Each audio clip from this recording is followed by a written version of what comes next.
وبركاته.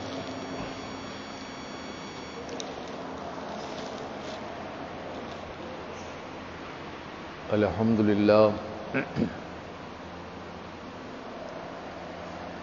الحمد لله رب العالمين والعاقبة للمتقين والصلاة والسلام على سيد الأنبياء والمرسلين وعلى آله وأصحابه الطيبين الطاهرين وجميع الأصفياء وأوليائه والأمة أجمعين، أما بعد. فقال الله تبارك وتعالى في الكلام القديم: أعوذ بالله السميع العليم من الشيطان الرجيم، بفضل بسم الله الرحمن الرحيم.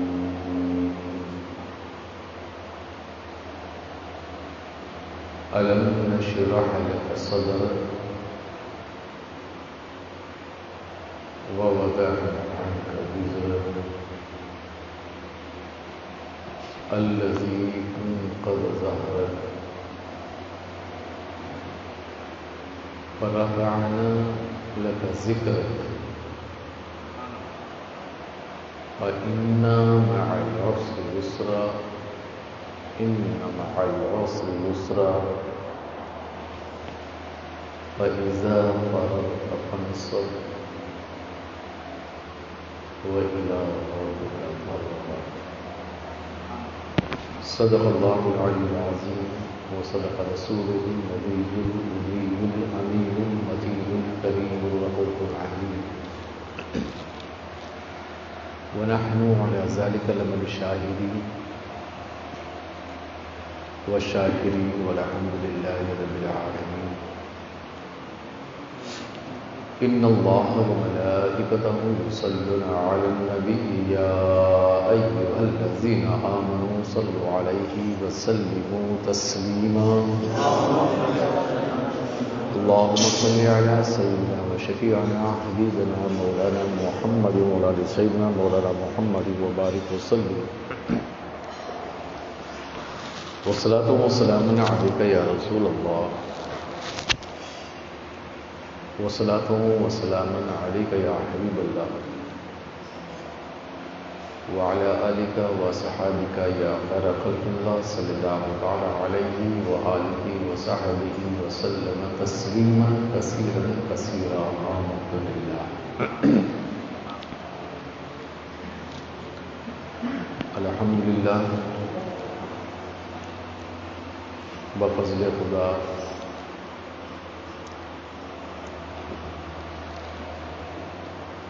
آج جو اس ماہ شوال کی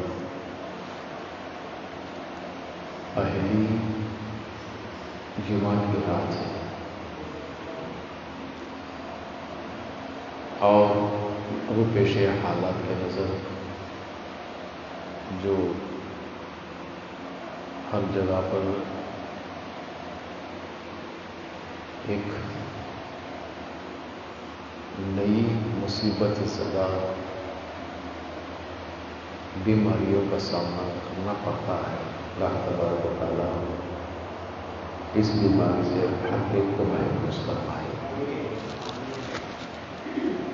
قانون حکمران کے مطابق ہم بھی اسی قانون پر عمل کرتے ہوئے جو جلسہ پہلی جمعرات کا تھا اس کو تعطیل کر دیا گیا، اور انشاءاللہ تبارک و تعالیٰ جب صحت و عافیت کے ساتھ انشاءاللہ تبارک و تعالیٰ فراغت پائے تو آگے آنے والے مہینوں میں پھر جلسے شہری منعقد کیے جائیں گے۔ تو لہذا آج جو جمعہ کی رات ہے، جو یہاں ہر پیر اور جمعرات کو ذکر و علی کی محفل جمتی ہے، تو انشاءاللہ تبارک و تعالیٰ اسی کو آگے بڑھاتے ہوئے مختصر سے حالات بیان کرتے ہوئے اور اس موضوع کو لایا ہوں جو آج سے کبھی ہم نے اس پر گفتگو ہی نہیں کی ہے۔ تقریریں ہوتی ہیں، بیانات ہوتے ہیں، مگر جو محفل خاص ہوتی ہے، ان خاص محفلوں میں انہی موضوعات پر کچھ خاص باتیں نہیں ہوئی تھی، تو اس لیے انشاءاللہ تبارک و تعالیٰ میں چاہوں گا کہ کچھ ایسے باتیں جہاں تک ہو سکے وہاں تک جتنا خدا چاہے اظہار کر سکے، تاکہ جو علمی اور عملی جو ہمارے لیے ایک اللہ تبارک و تعالیٰ کی طرف سے نعمت دی گئی ہے، اس کے ساتھ ساتھ اس کو بھی سمجھنا چاہیے جو ہمارے سینوں میں رکھا ہے، کیونکہ یہ محفل خاص کہلاتی ہے اور اس میں جیسے امام اور مقتدی کی بات نہیں، پیر اور مرید کی باتیں ہیں، رہبری اور رہنمائی کی باتیں ہیں، ارادت اور عنابت کی باتیں ہیں، اور اسی طرح فنا اور بقا کی باتیں، جسم اور روح کی باتیں، رات اور دن کے پہر کی باتیں، انشاءاللہ تبارک و تعالیٰ جو ان خاص محفلوں میں جو علم ملتا ہے، اسی طرح کی گفتگو ہوتی ہے، سمجھایا جاتا ہے، تو ہمارے لیے علمی اور عملی یہ دو بھی بالکل آسان ہو جائیں گے اور جان جائیں گے کہ ہم جو عمل کرتے ہیں اس کا فائدہ اور جو علم ہے اس کا تعلق کس سے کس بنا پر کیسے ہوتا ہے۔ جب تک ہم ان باتوں کو نہیں جانیں گے تو ہمیں ہمارا عمل اور ہمارا علم اس میں کوئی عزت و حلاوت نہیں ملتی، جب تک ہم ان باتوں کو نہ سمجھیں۔ تو لہٰذا اللہ تبارک و تعالیٰ نے اس صورت کو نازل کیا ہے جو میں نے ابھی آپ لوگوں کے سامنے تلاوت کرنے کا شرف حاصل کیا ہے، اور اس سورت کا نام ہے سورت انشراح، جس کا معنی ہے کھولنا، اس کا معنی ہے کھولنا، اور یہ سورت مکے میں نازل ہوئی، یہ سورت مکی ہے۔ اس سورت سے پہلے ایک سورت ہے سورت ضحیٰ، جس میں بھی اللہ تبارک و تعالیٰ نے اپنے نبی کریم سرور کونین صلی اللہ تعالیٰ علیہ وآلہ وصحبہ وسلم کی ایسی تعریف و توصیف بیان فرمائی کہ صبح قیامت تک دیکھنے والے دیکھتے ہی رہ گئے، مگر والضحیٰ کی مثل نہ چاند و سورج میں لا سکے اور نہ ہی کائنات کے کسی بڑے سے بڑے بزرگ، کیونکہ دوحا و دوحا کہہ کر ہی اللہ تبارک و تعالیٰ سب کی زبانیں بند کر دی جو یہ کہتے تھے کہ اللہ نے اس کے نبی کو چھوڑ دیا۔ ایسی باتیں تو آج بھی کرتے ہیں، تو یہ اللہ تبارک و تعالیٰ کو کب گوارا کہ اپنے رسول کریم صلی اللہ تعالی وسلم کو چھوڑ دیا؟ ایسا ہی نہیں ہے۔ لوگ سمجھتے ہیں کہ چھوڑ دیا، مگر خدا تو ایک پل کے لیے بھی اپنے حبیب کو نہیں چھوڑا۔ اب یہ صورت، یہ موضوع میں اس لیے لایا ہے کہ سب سے افضل و اولا جو بیان ہے اور جو اس کا راز ہے اور جو اس کی حقیقت ہے، صورت ان الفاظوں میں جو رب تعالیٰ نے اپنے رسول کریم صلی اللہ علیہ وسلم کو عطا فرمائی، تو اس میں علمی بھی ہے، عملی بھی ہے، اور بھرپور تصور کا خزانہ بھی ہے، اور ہر وہ چیز اللہ تبارک و تعالیٰ نے اس کے اندر بھر دیا ہے جو ہم کو بظاہر نظر نہیں آتا، بلکہ ہر ایک اس کے اندر اللہ تبارک و تعالیٰ نے بھرپور رکھ دیا ہے۔ دنیا میں ابتدا سے انتہا تک، آدم کا عیسیٰ علیہ السلام تک، ہر نبی اور ہر رسول اپنے اپنے قوم، اپنے اپنے علاقوں میں اور اپنے اپنے عہدے کے ساتھ، منصب کے ساتھ تشریف لائے، اور پھر اس کے بعد جو وقت پورا ہوا، ایک نبی چلا تو پھر دوسرا نبی دنیا میں ظاہر ہو گیا، اور اس طرح نبوت بھی بدلتی رہی، رسالت بھی بدلتی رہی، قانون بدلتا رہا اور شریعتیں بدلتی رہی۔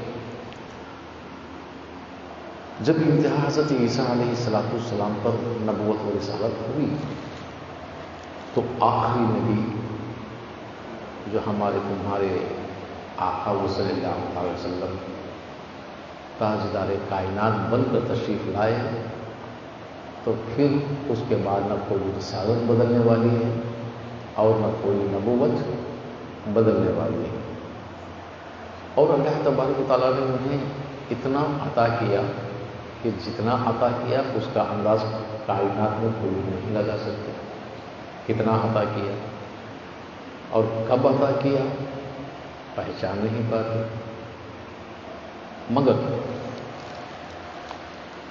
جو بھی عطا کیا، جتنا بھی عطا کیا، کیونکہ زمانہ جانتا ہے کہ ہمارے تمہارے نبی دو عالم صلی اللہ تعالیٰ علیہ وسلم امی ہیں۔ امی کے بھی پاس علماء نے کئی معنی کیے ہیں، کسی نے ان پڑھے کے کیے ہیں، کسی نے بے علمی کے کیے ہیں، اور کسی نے اصل کے کیے ہیں۔ تو جو بھی کیے ہیں وہ اپنے اپنے علمی انداز کے ساتھ کیے ہیں، مگر ہم اپنے نبی دو عالم صلی اللہ تعالیٰ علیہ وسلم کو جو امی، نبی الامی کا جو لفظ ہے، ہم نہ ان پڑھے بھی کہہ سکتے ہیں، بات سمجھ میں آ رہی، نہ کسی کے پاس پڑھا ہے، نہ کسی کے پاس سیکھا ہے، نہ کسی کا سکھانے گئے، مگر ہم انہیں ان پڑھے بھی نہیں کہہ سکتے۔ یہ اس لیے کہ اسی صورت میں بیان ہو رہا ہے کہ اللہ تبارک و تعالیٰ نے شرح صدر، سینے کو کھول دیا، سینے کو کھول دیا۔ یہ بات آگے بتانے سے پہلے میں یہ بات بتا دوں، امام الانبیاء ہے، سارے نبیوں کے بھی امام، پیشوا ہے، رہبر، وہ رہنمائی کرنے والے، عذاب سے بچانے والے، جنت کی بشارتیں دینے والے۔ تو دنیائی عالم انسانیت میں سب سے افضل و اعلیٰ اولو العزم نبی اولو العزم پیغمبر اور سب سے اعلیٰ پیر بھی ہیں، سب سے اعلیٰ سارے مرشدوں کے مرشد بھی ہیں، یہ اول مرشد ہے۔ یہ کیا ہے؟ اول مرشد ہیں اور اول پیر ہیں۔ پیر اور مرشد انہی کے رسالت کا ایک پہلو ہے جو چلا آ رہا ہے۔ یہ بھی سنتیں ہیں، ایسا نہیں کہ صرف افعال اور اقوال بھی سنتیں ہیں، لیکن نبی کی ہر ادا امت کے لیے سنت ہے، چاہے وہ ایک پل کے لیے بھی کیوں نہ ہو، مگر وہ سنت امت کے لیے ضروری ہے، اسی پر عمل پیرا ہونا یہ امت کی وفاداری ہے۔ تو ان سے بڑا کوئی افضل و اعلیٰ، چاہے نبوت میں چاہے رسالت میں، ان سے بڑا کوئی چاہے پیر نہ دنیا میں ہے اور نہ آخرت میں ہے۔ کیوں؟ بعض از خدا قصہ مختصر، خدا کے بعد اگر کوئی ہے تو وہ ہے ہمارا تمہارا رسول۔ خدا کے بعد اگر کوئی ہے وہ ہے ہمارا اور تمہارا رسول، خدا کے بعد۔ اور ہمارے نبی کے آگے اگر کوئی ہے وہ ہے ہمارے نبی کا خدا۔ نبی کے آگے اگر کوئی ہے وہ ہے خدا، خدا کے بعد جو ہے وہ ہمارا رسول۔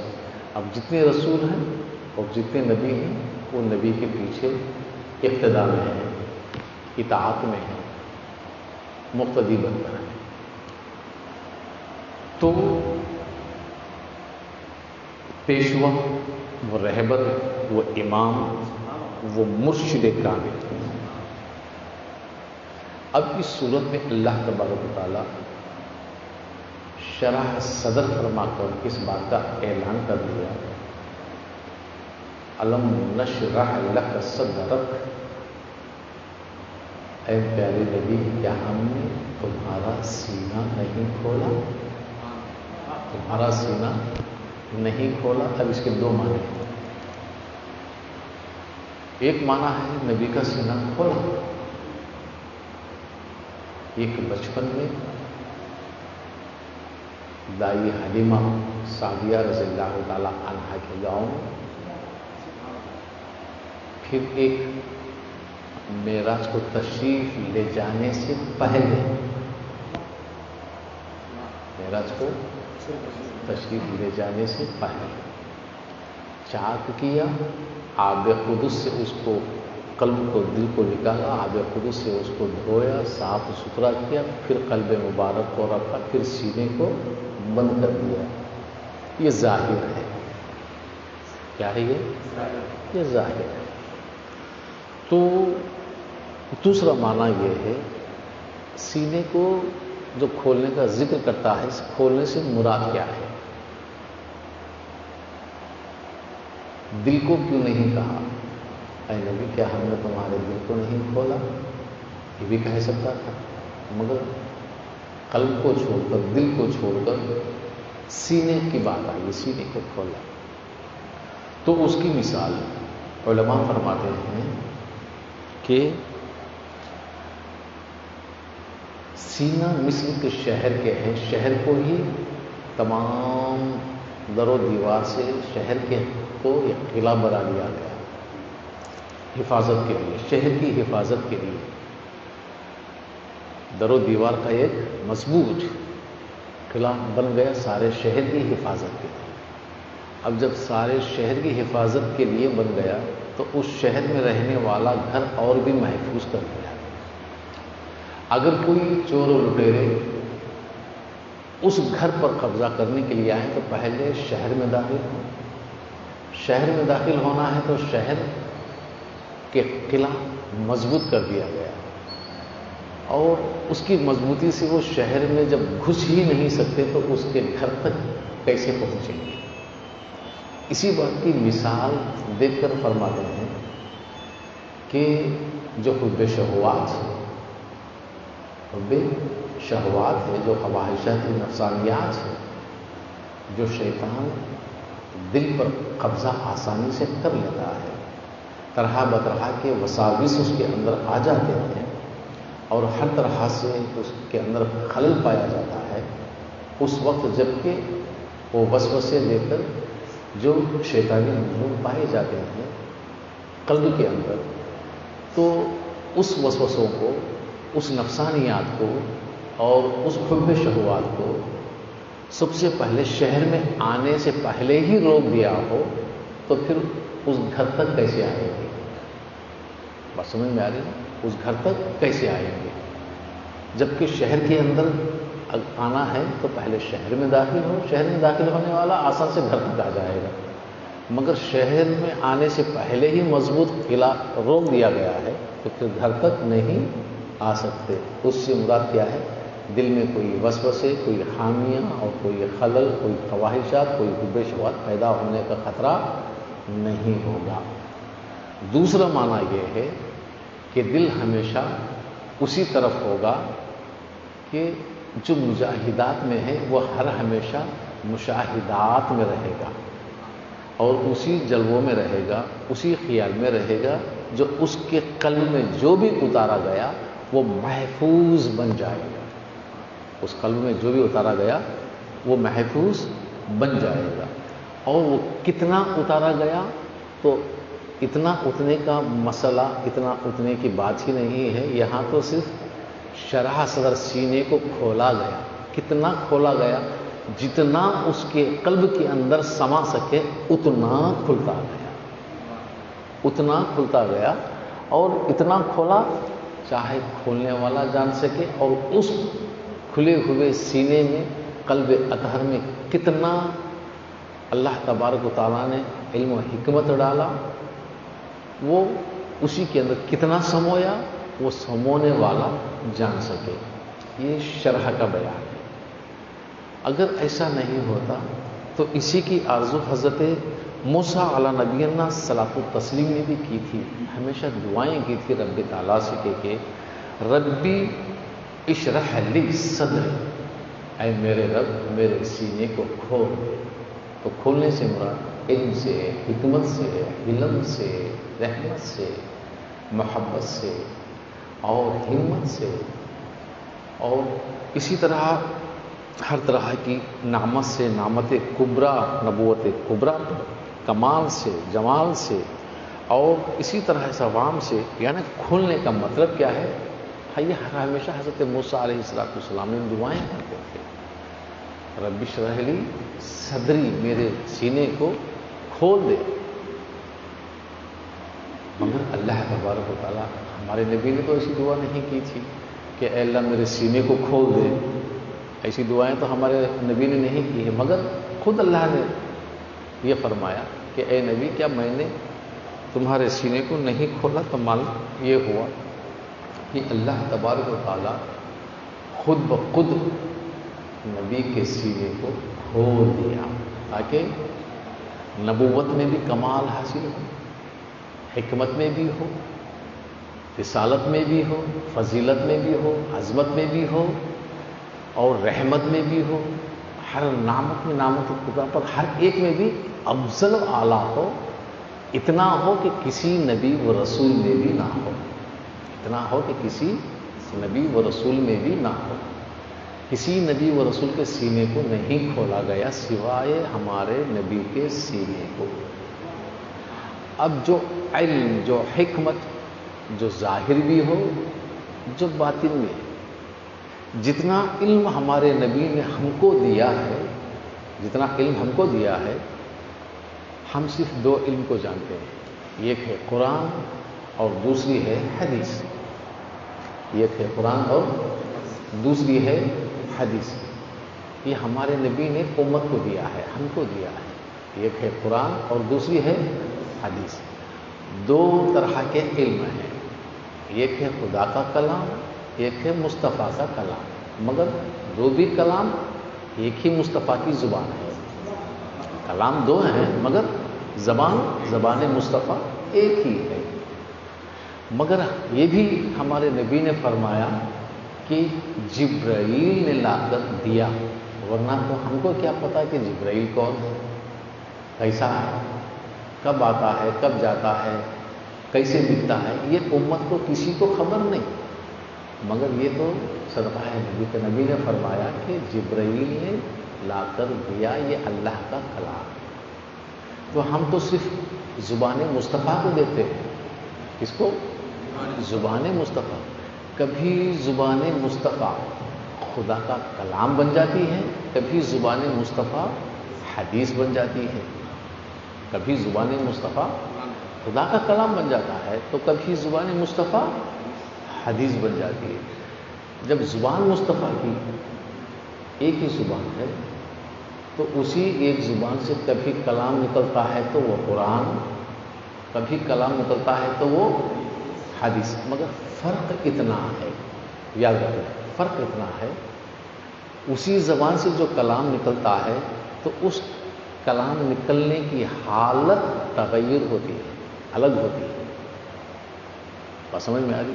جو اسی زبان سے پھر جو کلام نکلتا ہے جس کو حدیث کہتے ہیں وہ حالت الگ ہوتی ہے۔ تو اس حالت میں فرق اتنا ہے کہ اس حالت میں راشا جسم ہوتا ہے، چہرہ رد ہوتا ہے، اور جسم میں کپکپی آتی ہے۔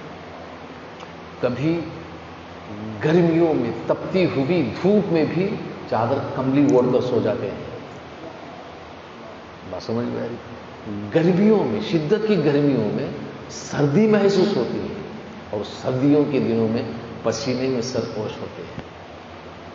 تو جو حالت غیر ہوتی، تغیر ہوتی ہے، تو اس حالت تغیر میں جو کلام ہوتا ہے وہ خدا کا۔ تو صوفیہ اسی کو کہتے ہیں وجدی عالم، عالم وجدیت، وجدی عالم۔ جو اس عالم میں کلام نکلتا ہے وہ ہوتا ہے قرآن۔ جو حالت غیر معمولی ہے، جیسے باتیں کرتے ہیں، چلتے ہیں، پھرتے ہیں، کھاتے ہیں، یہ ساری کی ساری کیا ہے؟ یہ حدیث ہے۔ کیا ہے؟ حدیث ہے۔ اب حالت وجد میں دو تاثیر ہیں، یاد رکھیں اس میں۔ حالت وجد اس کو کہتے ہیں، اس میں دو تاثیر۔ ایک حالت وجد وہ ہوتا ہے جس حالت وجدیت میں جو الفاظ نکلتے ہیں پھر معمولی حالت میں وہ یاد نہیں رہتے۔ یہ بات اچھی طرح جان لیں، وہ کیا ہے؟ یاد نہیں رہتے، بعض اوقات یاد رہتے ہیں۔ اس کی بھی ایک مثال دوں گا میں آپ کو۔ مثال یہ دعا ہے، سرکار مولا علی رضی اللہ تعالیٰ ایک بار ممبر پر چڑھے ہیں سرکار مولا علی رضی اللہ تعالیٰ، تقریر کرتے ہیں، کرتے کرتے وجد میں آ گئے۔ آتے آتے اس بات کا اعلان کر دیا کہ لوگوں، جو پوچھنا ہے تم مجھ سے پوچھ لو، جو پوچھنا ہے تم مجھ سے پوچھ لو۔ ایک بار سرکار نے کہا تھا جو پوچھنا ہے مجھ سے پوچھ لو، تو آج مولا علی رضی اللہ تعالیٰ عنہ فرماتے ہیں جو پوچھنا ہے تم مجھ سے پوچھ لو۔ مگر یہ بات کہہ کر خاموش نہیں رہے، وجدی عالم میں آ گئے اور کہنے لگے جو پوچھنا ہے تم آج مجھ سے پوچھ لو۔ کیوں؟ یہ اس لیے کہ تمہارے بسم اللہ کے با کا نقطہ میں ہے، بسم اللہ کے با کا نقطہ میں۔ تقریر ہو گئی، عبادت ہو گئی، لوگوں نے، ساتھیوں نے سرکار مولا علی کی بارگاہ میں گوش و گزار عرض کے علی تم نے کیا کہہ دیا، کیا کہہ دیا؟ تو مولا علی کہنے لگے کیا کہا میں نے؟ تو کہنے لگے کہ بسم اللہ کے با کا نقطہ کیا مانا ہے؟ تو سرکار مولا علی فرماتے ایسا کہا ہے؟ میں نے ایسا کہا؟ ہاں تم نے ایسا کہا۔ تو سرکار مولا علی فرماتے ہیں یہ تو مجھے پتا نہیں، معذورت، جو کہا ہے مجھے پتا۔ تو معلوم کیا ہوا؟ ایک حالت وجدیت ایسی ہوتی ہے جس میں جو الفاظ نکلتے ہیں پتہ نہیں ہوتا، یاد نہیں ہوتا۔ ایک حالت وجدیت ایسی ہے، وجدیت بھی ہے، حالت تغیر بھی ہے، مگر سب کچھ یاد رہتا ہے، سب کچھ یاد رہتا ہے۔ مگر جو زبان حالت وجید کہتی ہے، پھر حالت بدلنے کے بعد سب کچھ یاد ہوتا ہے، سب کو مانتی ہے، پھر زبان پھر وہ باتیں نہیں بتاتی، پھر وہ باتیں نہیں بتاتی، خاموش ہو جاتی ہیں، اور کسی کو پوچھنے کی بھی یہ جرأت نہیں ہوتی کہ تم نے حالت وضعیت میں ایسا کہا ہے۔ بات سمجھ گئے؟ تو یہ سب کچھ یاد ہوتا ہے، مگر حالت وضعیت میں جو کلام ہوتا ہے سب کچھ یاد ہوتا ہے، پھر حالت بدلتی ہے، مگر زبان پھر وہ باتیں نہیں بتاتی، پھر دوسری باتیں بتاتی ہیں۔ تو یہ صرف یہ کیفیت، یہ عالم سوائے ہمارے نبی کے کسی کو نہیں ہے، سوائے نبی کے کسی کو نہیں ہے۔ نبی نے کئی باتیں ایسی بتائی ہیں، ایسی بتائی، پھر وہ باتیں جب حالات بدلنے کے بعد نہیں بتائی، مگر سب کچھ یاد ہے، اور صحابہ جو سمجھ گئے، جنہوں نے یاد کر لیا تو کر لیے، جو بھول گئے سو بھول گئے۔ تین طرح کی باتیں ہیں، جن کو یاد ہے تو یاد ہو گیا، اور جو بھول گئے سو بھول گئے، جنہوں نے تھوڑے لے کر تھوڑے چھوڑ دیے، مگر بتائے تو مصطفیٰ نے۔ تو اسی عالم جو پہلے ہوتا جو باتیں ہوتی وہ خدا کا کلام ہوتا۔ کیا ہوتا؟ وہ خدا کا کلام ہوتا۔ جب حالت بدلتی تو پیارے رسول فرماتے ہاں یہ کلام ہے، یہ فلانی صورت ہے، یہ فلانا حکم ہے، یہ فلانا قانون ہے، اس کو فلانی صورت میں یا فلانے پارے میں یہ آیتوں کو مرتب لو۔ اگر یاد نہیں ہوتا تو کیسے؟ بس سمجھ میں آ گیا نا؟ یہ حالت ہے۔ تو پھر کہنے کا مقصد یہی ہے کہ علم نشرح لک صدرک، اللہ تبارک و تعالیٰ نے سینے کو علم و حکمت سے کھول دیا۔ سینے کو کیا ہے؟ علم و حکمت سے کھول دیا، اور قلب اطہر میں جتنا وہ چاہے اتنا بھر دیا، جتنا وہ چاہے اتنا وہ بھر دیا۔ جب وہ قلب اطہر سے جب بات باہر، قلب اطہر سے جب باہر بات آتی ہے وہ کلام ہوتا ہے۔ سینے کے قلعے سے جو بات باہر آتی ہے وہ حدیث ہوتی ہے۔ بات سمجھ میں آئی؟ مگر زبان ایک ہی ہے، وہ زبان مصطفیٰ ہے۔ زبان مصطفیٰ کبھی زبان خدا ہے، زبان مصطفیٰ کبھی زبان مصطفیٰ ہے۔ بات سمجھ میں آ رہی ہے نا؟ تو اس میں بھی فرق بعض فرماتے ہیں کہ ایک ہے وجود میں وجدیت کا عالم ہوتا ہے، ایک ہے روحانیت میں، اور روحانیت میں جب وجود کا عالم ہوتا ہے اس میں جو کلام نکلتا ہے وہ قرآن ہے۔ وجود میں وجودیت سے جو فرماتے ہیں وہ کیا ہے؟ حدیث ہے۔ وہ کیا ہے؟ حدیث ہے۔ اور اسی طرح کیا ہے، یہ دو طرح کے پہلو ہیں، قرآن بھی ہے اور حدیث بھی۔ یہ دو کے دو کیا ہیں؟ صبح قیامت تک امت کے لیے بھرپور خزانہ ہے۔ امت کے لیے یہ دو کے دو بھرپور خزانہ ہے۔ اب یہ خزانہ جو ہے، یہ خزانہ جو ہے اب ہمیں کتابوں کی شکل میں ملتا ہے، اور قرآن کتابوں میں بھی چھپتا ہے اور سینے میں بھی چھپتا ہے، جس کو حافظ قرآن کہتے ہیں۔ پورے قرآن کو اپنے سینے میں اتار لیتے ہیں۔ سمجھ میں آ رہی نا؟ پورے قرآن کو کیا ہے؟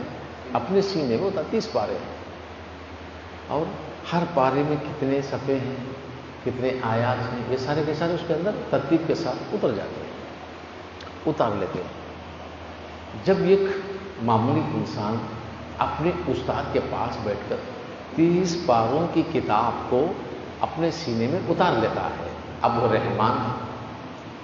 کیا ہے وہ رحمان ہے۔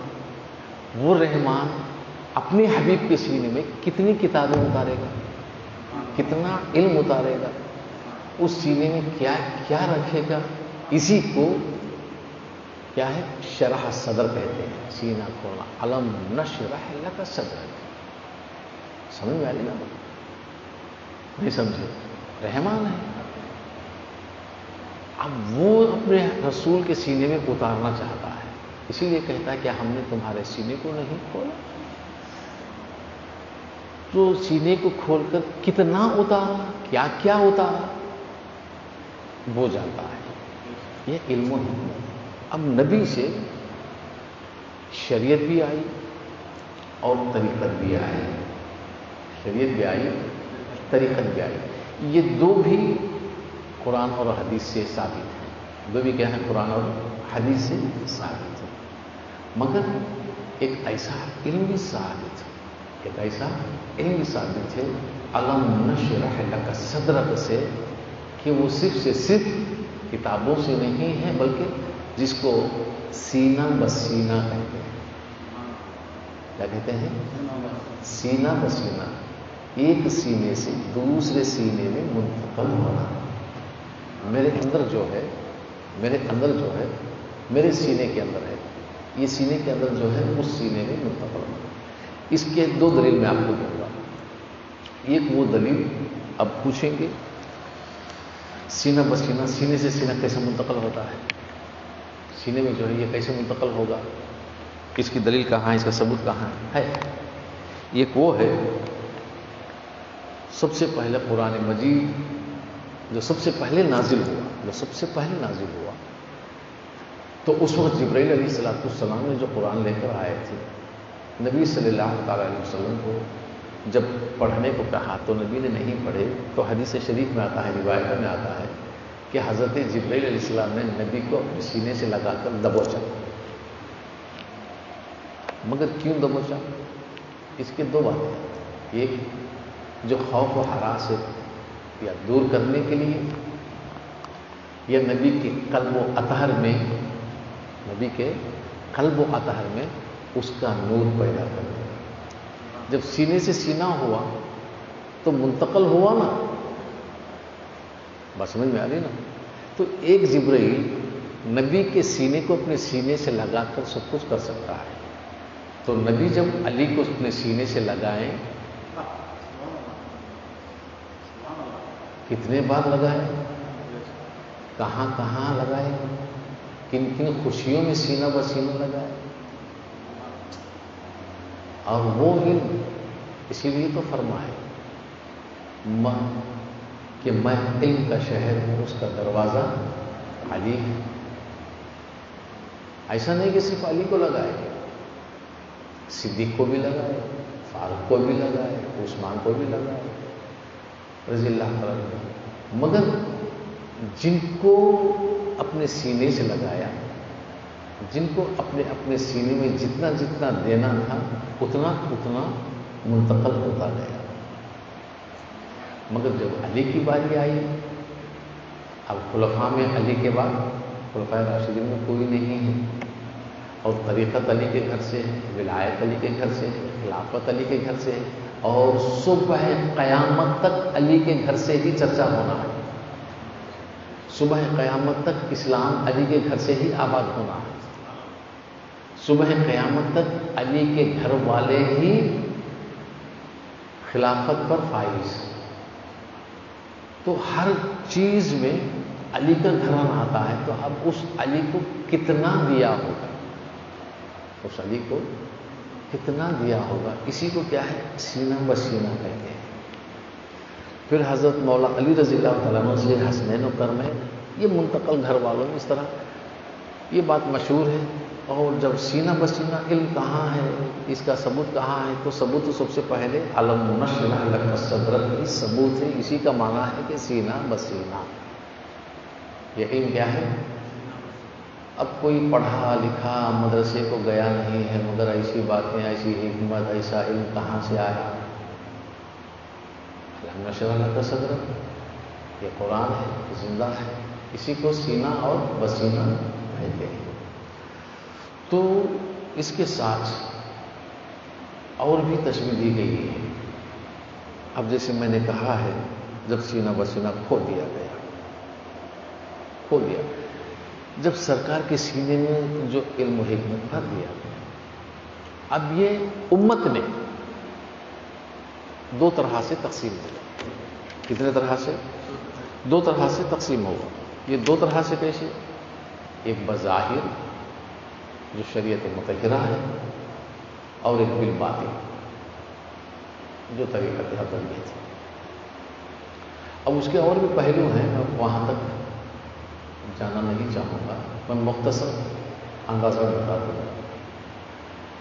اور جو شریعت مطہرہ ہے یہ کتاب و سنت سے ہے، اور یہی کتاب و سنت طریقت پر اور حقانیت پر، حقیقت پر، مگر اس میں کچھ سینہ بسینہ بھی ہے، عہد و پیمان بھی ہے، بیت و خلافت بھی ہے، ذمہ داری بھی ہے، اور ایک بوجھ بھی ہے، مصیبت بھی ہے. ہر مصیبت کے بعد آسانی بھی ہے. میں صرف یہ آیت کا معنی میں یہاں کر رہا ہوں، الم نشرح لک صدرک. اب یہ سب سے پہلے مطلب یعنی امام الانبیاء اور پیر اور مریدی سب سے پہلے یہ نبی صلی اللہ تعالی علیہ وسلم کے گھر سے آئے. بیت الخلافت، بیت الخلافت کا جو مسئلہ ہے یہ نبی سے ہی ہے، یہ سنت افضلیت ہے. ہاں یہ اس بات کا اندازہ اور مغالطہ کھا سکتے ہیں اکثر لوگ کہ ہم مسلمان ہیں، نمازی ہیں اور روزے دار ہیں، پابند ہیں شریعت کے، پھر یہ بیت الخلافت کی بات کیا ہے؟ تو اس بیت الخلافت کی بات اگر مسلمان ہیں، نمازی ہیں، روزے دار ہیں، شریعت کے احکام پر فائز ہیں، پھر یہ بیت الخلافت کی نہ، یہ ضروری ہے. کیونکہ اگر نمازی ہیں، روزے دار ہیں، احکام شریعت پر ہیں، تو ہر کوئی خدا کا بندہ، چاہے وہ نمازی ہو، روزے دار ہو، پابند ہو، صدیق اکبر کے درجے کو نہیں جا سکتا، صحابہ کے درجے کو، اور نہ ہی تابعی کے درجے کو، نہ تابعی کے درجے کو جا سکتا ہے. اب صدیق اکبر رضی اللہ تعالیٰ عنہ، فاروق اعظم اور عثمان غنی، مولا علی رضی اللہ تعالیٰ جو صحابہ ہیں جلیل القدر، ایمان لانے کے بعد، اسلام لانے کے بعد اور شریعت اور احکام آنے کے بعد، اپنانے کے بعد صحبت رسول میں تو کیا انہوں نے بیعت نہیں کی؟ تو یہ بیعت کس بات کی تھی؟ یہ بیعت کہتے ہیں، یہ کس بات کی تھی؟ بات سمجھ میں آ رہی نا؟ جیسے قرآن مجید کے اندر بیعت الاسلام کا واقعہ ہے، سورہ فتح کے اندر اس کے دلائل ہیں، سورہ فتح کے اندر اس کے دلائل ہیں. یہ بیعت کس کی تھی؟ تو بیعت کہتے ہیں کہ عہد و پیمان. بیعت کہتے ہیں عہد و پیمان، مطلب کون سا عہد و پیمان ہے؟ یہ کیسا عہد و پیمان ہے؟ بیعت کافر سے نہیں لی جاتی، کافر سے بیعت اسلام لی جاتی ہے، بے ایمانوں سے بیعت اسلام لی جاتی ہے، مگر مومنوں سے، مسلمانوں سے ہاں جنگ ہے، بیعت جہاد لی جاتی ہے تاکہ جنگ سے منہ موڑ کر پیٹھ دکھا کر الٹے پاؤں بھاگ نہ جائے. مگر یہ جو بیعت الاسلام ہے، رضی اللہ عنہ ورضوا عنہ کے تحت جو قرآن کہتا ہے، لقد رضی اللہ عنہ المؤمنین اذ یبایعونک تحت الشجرۃ فعلم ما فی قلوبہم وانزل السکینۃ علیہم واصابہم فتحا قریبا. تو یہ بیعت کس کی؟ لقد رضی اللہ عنہ، تحقیق اللہ تبارک و تعالیٰ راضی ہو گیا ان سے، عن المؤمنین، ان سارے مومنوں سے. جب سارے مومنوں سے راضی ہی ہو گیا، پھر اس کے آگے فرماتا ہے کہ یبایعونک، جو تمہارے حق پر بیعت کرتے ہیں. پھر آگے فرماتا ہے تحت الشجرۃ، اس درخت کے نیچے. تو یہ بیعت کس کی تھی؟ تو اس میں ہم کو صوفیہ کرام سے، بزرگان دین سے جواب ملتا ہے. جو بیعت تھی اسلام میں آنے کے لیے، جہاد میں ثابت قدمی کے لیے، جہاد میں ثابت قدمی کے لیے، اور گناہوں سے کنارہ کش ہو کر بچنے کے لیے، تین قسم کی ہوتی. مگر یہ قسم کی جو بیعت خلافت کہتے ہیں، یہ جو یہ حقانیت کی بیعت ہے. کس کی؟ حقانیت کی بیعت ہے. اسلام میں آنے کے بعد پہلی بیعت سے اسلام میں آ گئے، دوسری بیعت سے ثابت قدمی ہو گئی، تیسری بیعت سے گناہوں سے، عاصیوں سے پرہیز، چوتھی بیعت سے حقانیت. کیا ہے یہ؟ حقانیت کے دو پہلو ہیں. یہ تین بیعت جو ہیں، پہلے اسلام میں آنا، پھر ثابت قدمی ہونا، اس کے بعد پھر توبہ استغفار ہونا، یہ سارے مجاہدات ہیں. اور جو چوتھی بیعت ہے، بیعت خلافت کہتے ہیں، وہ ہے مشاہدہ. کیا ہے وہ؟ مشاہدہ. اب سورہ فتح میں جو آیت نازل ہوئی ہے، ان الذین یبایعونک انما یبایعون اللہ ید اللہ فوق ایدیہم، یہ چار قسم کی بیعت ہے. کون سی؟ اسلام میں آنے کے لیے نہیں، ثابت قدمی کے لیے نہیں، گناہوں سے توبہ کے لیے نہیں. تو پھر یہ جو ہے ان الذین یبایعون، یہ جو بیعت ہے یہی بیعت خلافت ہے. اور یہ بیعت جو ہے اسی کے اندر حقانیت کا جلوہ ہے. حقانیت کا جلوہ ہے. جو وجود میں روحانیت ہوتی ہے، اس روح کو عالم مشاہدات میں غرق کرنے کی، اور اسی غرق میں جو غوطہ لگا کر ڈوب کر اسی میں جو جلوہ حقانیت کو مشاہدہ کرنے کی بیعت ہے.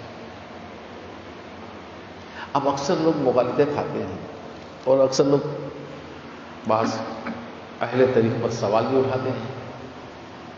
تم سورہ فتح کی یہ آیت کو لے لیتے ہو، اس میں جو بیعت کا ذکر ہے، تو اس میں بیعت کرو کر کے کہاں لکھا ہے؟ یہ تو اس وقت کی بات تھی کہ کہاں لکھا ہے؟ بیعت کرو کر کے کہاں لکھا ہے؟ پھر کیوں کرتے ہو؟ یہ تو بیعت ان لوگوں کے لیے تھا. مگر یہ صحیح نہیں ہے. صحیح یہی ہے کہ یہ مشاہدے کی ہے. کیا ہے یہ؟ مشاہدے سے آنکھوں سے دیکھنا، جو دیکھا ہے دل سے یقین کرنا، جو دل میں یقین ہے اس کو زبان پہ تالا لگانا. جو یقین کر لیا، میرے دل نے یقین کر لیا، اس کو زبان پہ نہ لانا. دیکھنا، جمانا، اور زبان کو تالا لگانا. سمجھ میں آ رہی بات؟ یہ آج پردہ کھول رہا ہوں اس کا. ان الذین یبایعونک انما یبایعون اللہ، بے شک وہ لوگ جو بیعت کرتے ہیں، بے شک وہ لوگ جو بیعت کرتے ہیں. اب وہ لوگ جو بیعت کرتے ہیں یہ کون ہیں؟ ان میں سارے کے سارے مومن ہیں،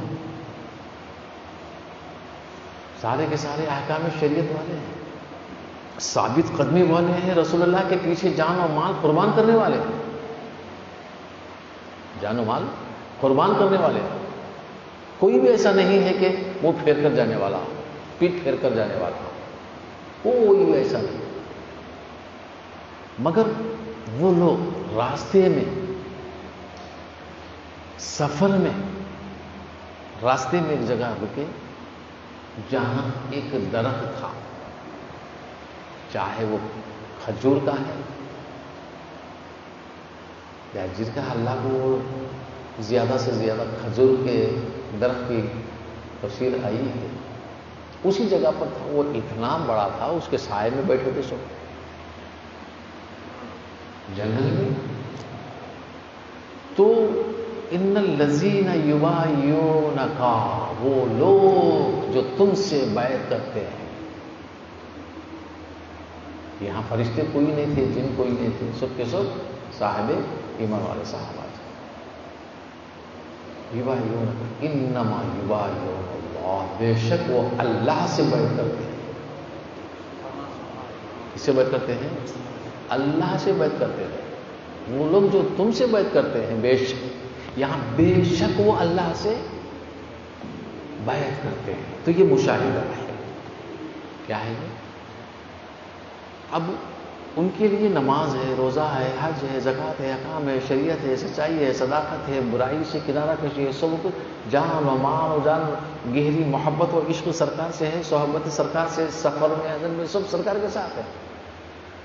مگر وہ نبی کو دیکھتے تھے، نبی کی ہر بات کو مانتے تھے، ہر اشارے پر جان و مال قربان کرتے تھے.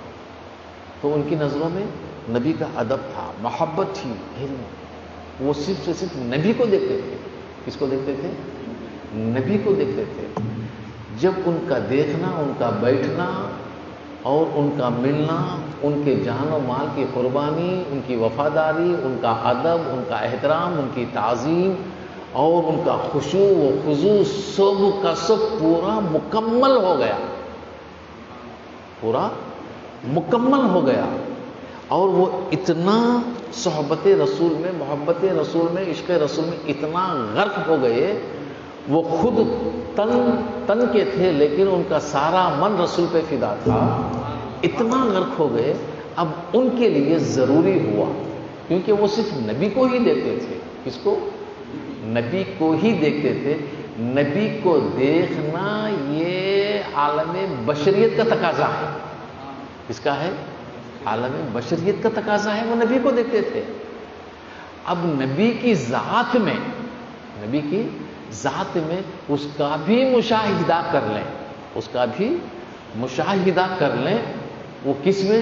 صرف سے صرف نبی کی ذات میں اس کا بھی مشاہدہ کر لیں، جس کے مشاہدے کے لیے یہ سارے کی سارے راستے ان کے لیے محبت رسول میں گزرتے تھے. یہ سارے راستوں سے چلتے تھے، یہ ساری وفاداری. تو جب یہ معاملہ آ گیا، درخت کے نیچے بیٹھ گئے، اور اس وقت ان الذین یبایعونک انما یبایعون اللہ. جب پھر وہاں اعلان ہوا، جب اعلان ہوا تو اس اعلان سے جب لوگ بیعت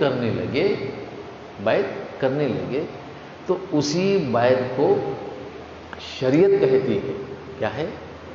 شریعت کہتی ہے ان الذین، وہ لوگ، یبایعونک، تیرے ہاتھ پر بیعت کرتے ہیں. یہ شریعت ہے.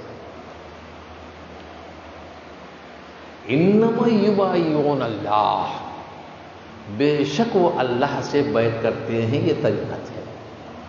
کیا ہے یہ طریقت؟ انما یبایعون اللہ، ید اللہ. کیا ہے؟ ید اللہ فوق ایدیہم. یہ حقیقت ہے. کیا ہے یہ؟ حقیقت ہے. ید اللہ فوق ایدیہم، تمہارے ہاتھ پر. اب دیکھیے، بیعت میں کر رہا ہوں، صرف بیعت کی بات ہو جاتی تو بات پوری ہو جاتی. اے نبی، تیرے ہاتھ پر بیعت کرتے ہیں جو صاحب ایمان ہیں. مگر آگے بھی فرمایا کہ وہ اللہ کے ہاتھ پر بیعت کرتے ہیں، تو بات یہ بھی پوری ہوگی. ہاں، تیرے ہاتھ پر بیعت کرتے ہیں، وہ اللہ کے ہاتھ پر بیعت کرنے کے برابر ہے. بات پوری ہوگی. پھر یہ لفظ کیوں لایا کہ ید اللہ فوق ایدیہم؟ یہاں بات پوری ہو گئی. یہاں بات کیا ہے؟ پوری ہو گئی. یبایعونک انما یبایعون اللہ، جو تیرے ہاتھ پر بیعت کرتے ہیں بے شک وہ اللہ کے ہاتھ پر بیعت کرتے ہیں. بات ہو گئی نا؟ اللہ سے بیعت کرتے ہیں، بات ہو گئی. جو تیری بیعت کرتے ہیں وہ اللہ کی بیعت کرتے ہیں. پھر یہ فرمانا کیسا؟ ید اللہ فوق ایدیہم، تیرے ہاتھ پر اللہ کا ہاتھ ہے. تیرے ہاتھ پر اللہ کا تو معلوم یہ ہوا بیعت وعدہ عہد و پیمان زبان سے بھی ہوتا ہے، لکھا پڑھی سے بھی ہوتی ہے، دستخطوں سے بھی، اگریمنٹ سے بھی ہوتی ہے، عہد و پیمان ہوتا ہے، اقرار ہوتا ہے، ہوتا کہ نہیں ہوتا؟ زبان سے بھی ہوتا ہے، وعدہ بول کہتے ہیں، عہد و پیمان دیتے ہیں، زبان دے دیتے ہیں، ہوتا کہ نہیں ہوتا؟ بات سمجھ میں آئی؟ اگرچہ زبان سے ہوتا عہد و پیمان، اکثر عہد و پیمان زبان سے ہی ہوتا ہے، جس کا ذکر بھی قرآن میں بلا من اوفا دیکھا، مطلب یعنی جو وعدہ کرو تو وفا کرو، وہ وعدہ کون سا ہے؟ زبان کا ہے، وعدہ کرتے کس سے ہیں؟ زبان سے ہیں، بس میں بلا من اوفا بعہدہ واتقی،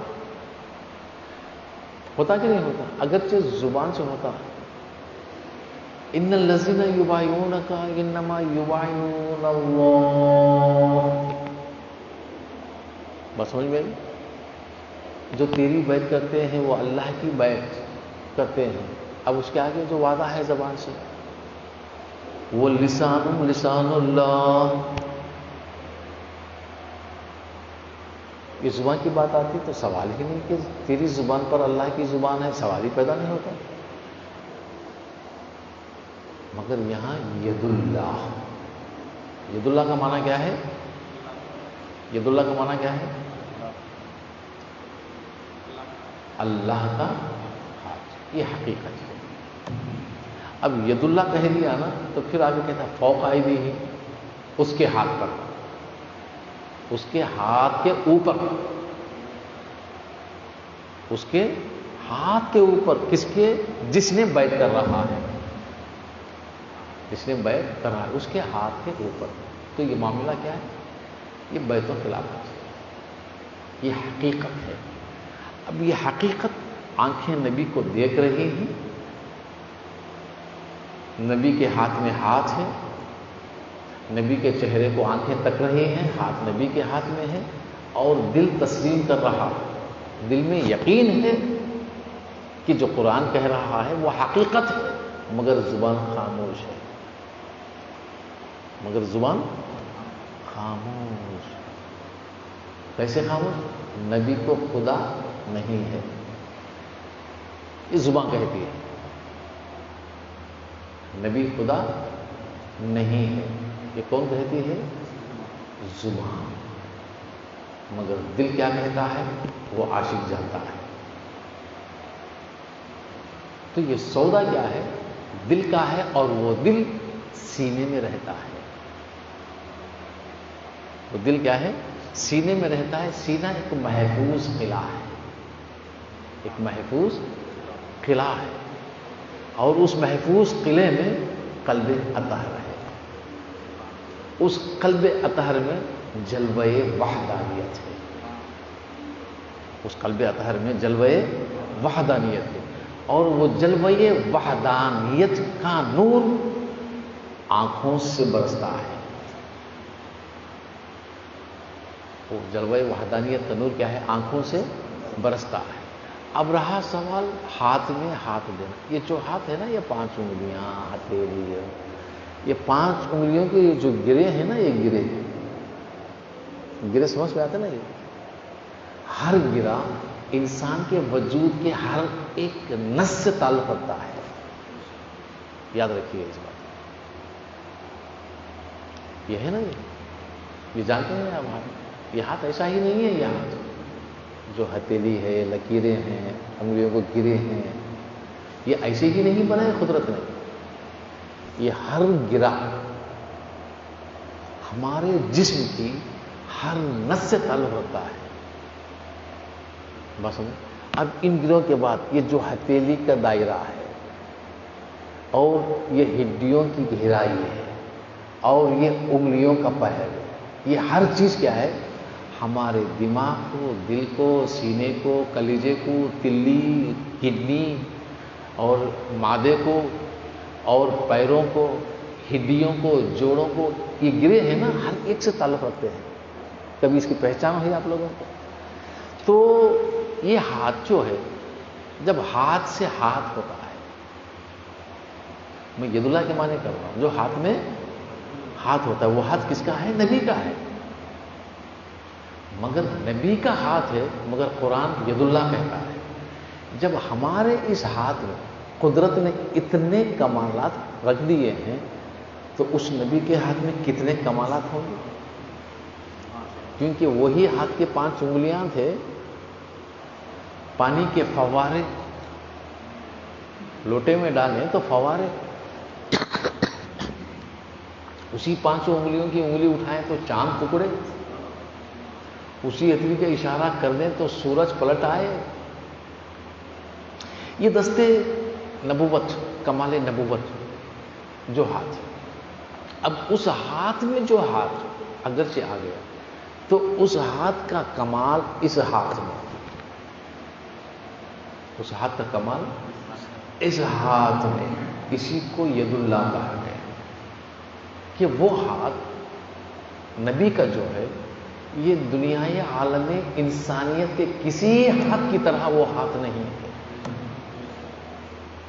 کسی ہاتھ کی طرح وہ ہاتھ نہیں ہے، اسی لیے ید اللہ کہا گیا۔ کیوں ید اللہ کا؟ ید اللہ، اللہ ہاتھ سے پاک ہے، اللہ کیا ہے؟ ہاتھ سے پاک ہے۔ جب اللہ ہاتھ سے پاک ہے، بات سمجھ میں آ رہی نا؟ تو جب ہاتھ سے ہی پاک ہے وہ، تو جب ہاتھ سے پاک ہے تو اس ہاتھ میں ہوگا کیا؟ بات سمجھ میں؟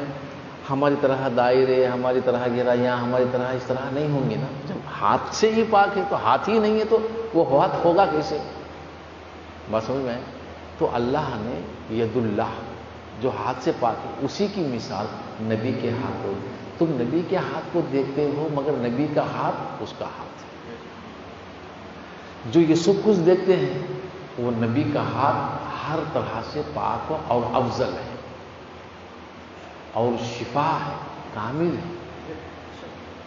وہ ہاتھ دنیا عالم انسانیت کے کسی ہاتھوں کی طرح نہیں ہے، کیونکہ وہ صرف ید اللہ ہے، اللہ کا ہاتھ، یعنی سب سے بڑا ہے، ایک معنی۔ دوسرا معنی ید اللہ قدرت کا ہاتھ۔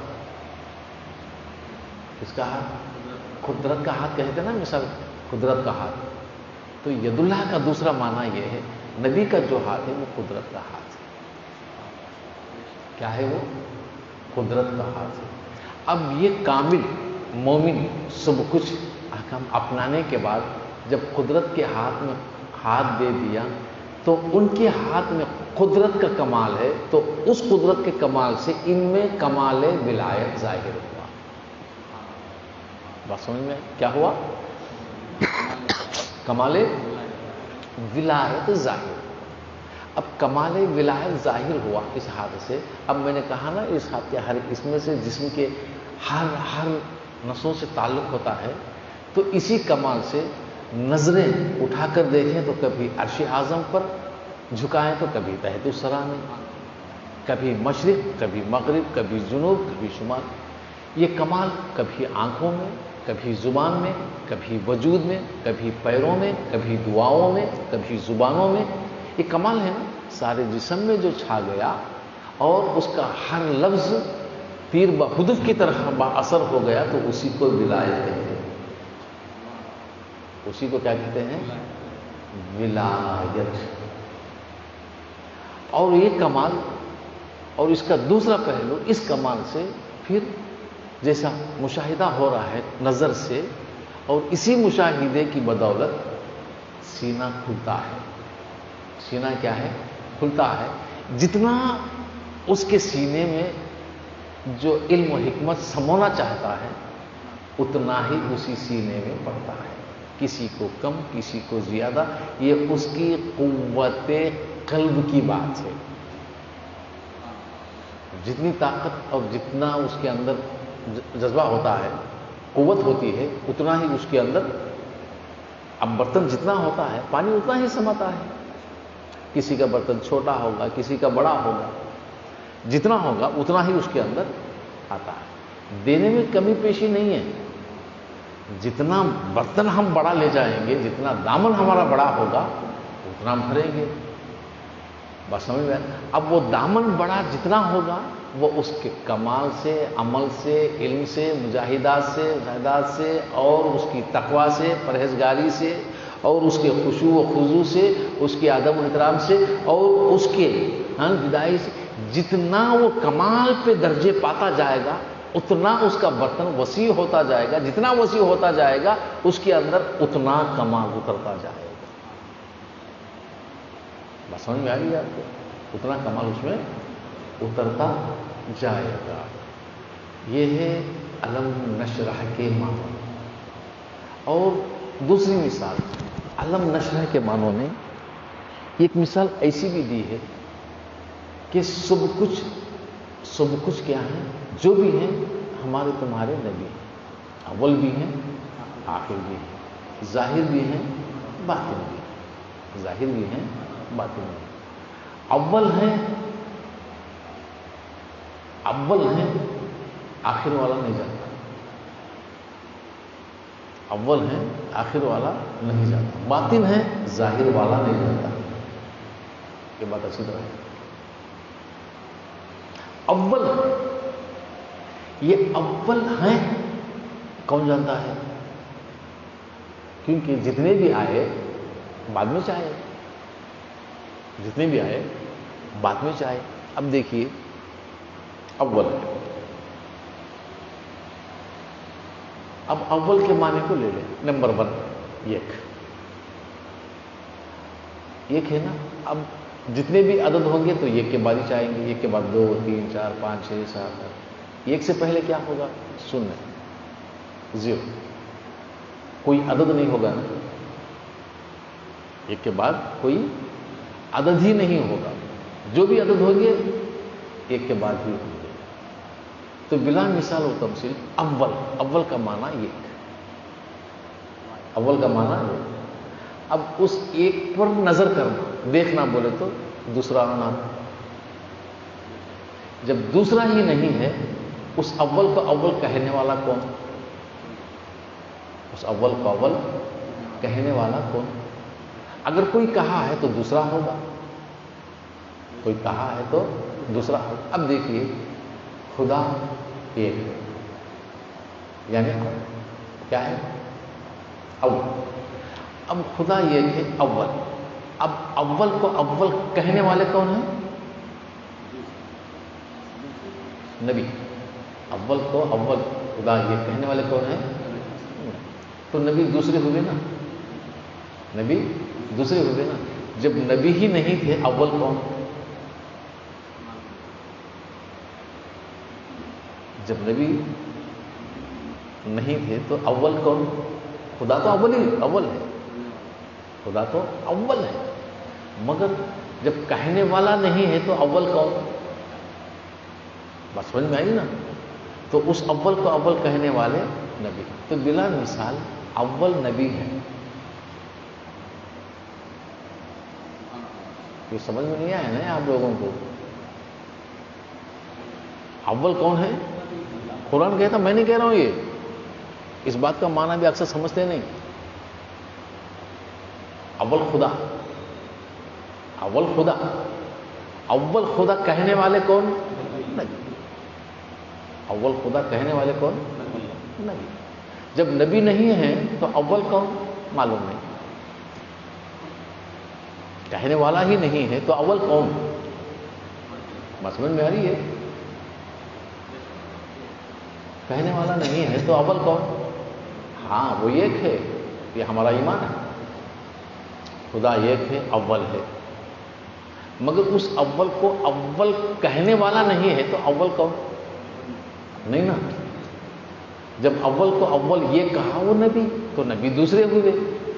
جب نبی ہی نہیں ہے تو اول کون؟ نبی، کیونکہ نبی نے ہی کہا نا، تو اول کون؟ کیونکہ خدا نہیں کہا نا۔ اول میں کس کو کہتا جبکہ کوئی ہے ہی نہیں؟ کس کو کہتا جبکہ کوئی ہے نہیں؟ کس کو کہتا جبکہ کوئی ہے نہیں؟ کب کہا؟ جب کوئی ہے۔ کب کہا؟ جب کوئی ہے۔ وہ کوئی ہے وہ کون؟ نبی۔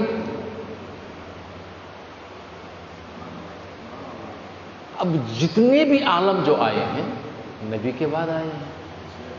کس کے بعد؟ نبی کے بعد. تو سارے عالم جو کہتے ہیں نبی. بات سمجھ میں آئی؟ جب نبی ہی نہیں بنے تو خدا. مگر خدا کو خدا کہنے والا کون؟ نبی. تو اول کون؟ اول کون؟ نبی. ہاں یہ ہمارے نبی نے کہا اول خدا. ہمارے لیے کہا اول خدا. اور پتے کی اور ایک بات سن لیجیے، خدا اول یہ نبی کے لیے، ہمارے لیے نبی اول. ہمارے لیے نبی اول، نبی کے لیے خدا اول. کیونکہ نبی کی نظریں پڑی تو خدا. یہ بھی نبی فرما رہے، نبی کی نظریں پڑی تو خدا. جب نظریں ہی نہیں پڑی خدا. اب کہنے والا کون؟ نبی. اس لیے نبی